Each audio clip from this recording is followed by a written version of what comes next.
बड़े बड़े तत्वचिंतक Schopenhauer, marks Twain, महात्मा थोरो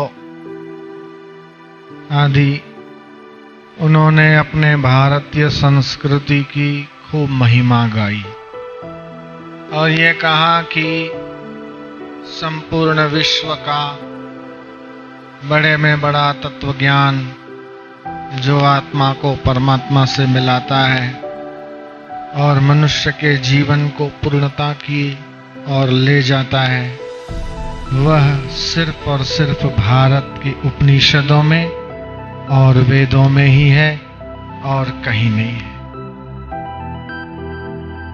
तो भारतीय संस्कृति दिव्य है, महान है।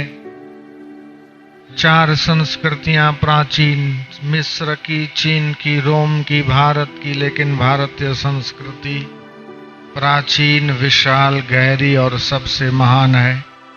इस बात में कोई शक नहीं है। हम सभी गुरु के प्यारे, संतों के दुलारे, साधक भाई बहन ये संकल्प करें कि अपना भारत जो पहले विश्व गुरु था और अब ऐसा प्रयत्न करें कि फिर से ये भारत विश्व गुरु के पद पर अभिषिक्त हो जाए। विश्व गुरु हो भारत प्यारा, यह संकल्प हमारा। मिलजुल कर धर्म को आगे बढ़ाएं, सत्संग को, संकीर्तन यात्रा, बाल संस्कार केंद्रों का और अधिक से अधिक प्रचार प्रसार करें। अपने धर्म में जीना और मरना श्रेयस्कर है, पर दूसरे का धर्म भय को देने वाला है। यह बात गीता में भगवान ने कही। यहाँ पर सुमन जी आए हुए हैं, जिन्होंने वर्षों तक ईसाई धर्म में खूब प्रचार प्रसार किया और अफ्रीका में जन्मे थे। यहाँ पर ऊपर आ जाएं।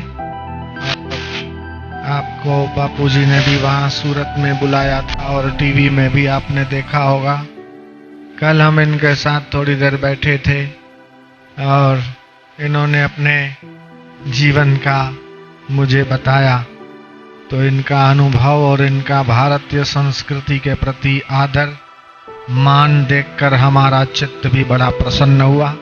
ये आपको 2 वचन अनुभव के सुनाएंगे, जिससे आपको ये प्रतीत होगा कि अपना सनातन धर्म, सनातन संस्कृति कितनी दिव्य है, कितनी महान है और हमें ये नैतिक हमारी जिम्मेदारी और कर्तव्य है कि हम जिस धर्म में और जिस संस्कृति में पैदा हुए हैं, उस संस्कृति का और उस धर्म की रक्षा करें, जागृति लाएं और अधिक से अधिक लोगों तक सनातन संस्कृति का संदेश पहुंचाएं। कि आज पूज्य संत जी के सामने मुझे 2 शब्द बोलने का एक अवसर दिया गया। जैसा कि मेरे बारे में परिचय कराया गया, मैं मूल रूप से इंडोनेशिया, जकार्ता का रहने वाला था। पढ़ाई लिखाई करने के बाद मैं क्रिश्चियन मिशनरीज का प्रचारक था। देश एवं विदेशों में मैं मिशनरीज का कार्य कर रहा था। 1987 में चर्च द्वारा यानी कि मिशन द्वारा भारतवर्ष में जितने भी संत वृंद हैं, उन सभी के बारे में अधिकृत रूप से जानकारी करने हेतु और जितने भी स्वयंसेवी संस्था थे, उन सभी के बीच में अधिकृत जानकारी करने हेतु मिशन द्वारा भेजा गया था। मैं संगठन में आने के पहले न सनातनी परंपरा को जानता था, न मैं सनातनी परंपरा को मानता था। देखने, समझने और परखने के बाद मैं इस निष्कर्ष और इस निर्णय पर पहुंचा कि हमारा जो परंपरा है, हमारा जो संस्कार है, हमारा परंपरा, हमारा संस्कार, हमारा जो विचार, हमारा जो रीति नीति और परंपरा है, ये वास्तव में विश्व के कल्याणकारी है। ये हम ही हैं जो पूरे विश्व के बारे में कहते हैं कि धर्म का जय हो, अधर्म का नाश हो, प्राणियों में सद्भावना हो।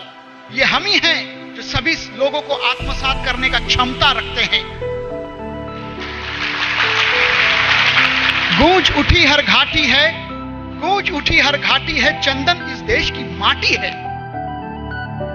मेरा तो परम सौभाग्य, मैं इसको इसलिए कहूंगा कि आज मैं अपने आप को सौभाग्य समझता हूं कि पूजनीय साईं जी के सानिध्य, पूजनीय साईं जी का आशीर्वाद को प्राप्त हुआ। हम तो मानते हैं कि हमारे यहां संत आए, यह हमारा भाग्य है। संत हमको बुलाए, यह हमारा परम भाग्य है। संत के सानिध्य प्राप्त हो जाना, यह हमारा अहोभाग्य है। और इतना सब रहते हुए और संत का सानिध्य प्राप्त करते हुए अगर हम नहीं सुधरे तो यह हमारा दुर्भाग्य है। कोई चलता पदचिन्हों पर, कोई चलता पदचिन्हों पर, कोई पदचिन्ह बनाता है वही सूरमा इस जग में दुनिया में पूजा जाता है। ऐसे ज्येष्ठ श्रेष्ठ परंपरा और परिपाटी के निर्वाह करने हेतु आज परम पूजनीय साईं जी हमारे बीच में आए हुए हैं। मैं तो कहूंगा, ओ भारत के वीर जवानों, ओ भारत के वीर जवानों, मां का कर्ज चुका देना, कटे फटे इस मानचित्र को अब की ठीक बना देना। पूजनीय साईं जी ने भी संकेत किया है कि भारत को पुनः विश्व गुरु स्थान पर हमको ले जाना है। भारत हिंदू राष्ट्र है, हिंदुओं का प्राण है।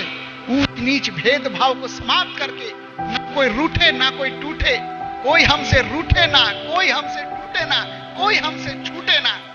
इसलिए व्यक्ति को विचारों से, आचारों से, व्यवहारों से, संस्कारों से निर्मित करने का जो पीड़ा और बीड़ा जो संत लोगों ने उठाए हैं, हमें उनके मर्म को समझते हुए व्यक्ति को विचार, आचार और व्यवहार और संस्कार को ठीक रखने का संकल्प लेते हुए जाएं। जय हिंद, जय श्री राम।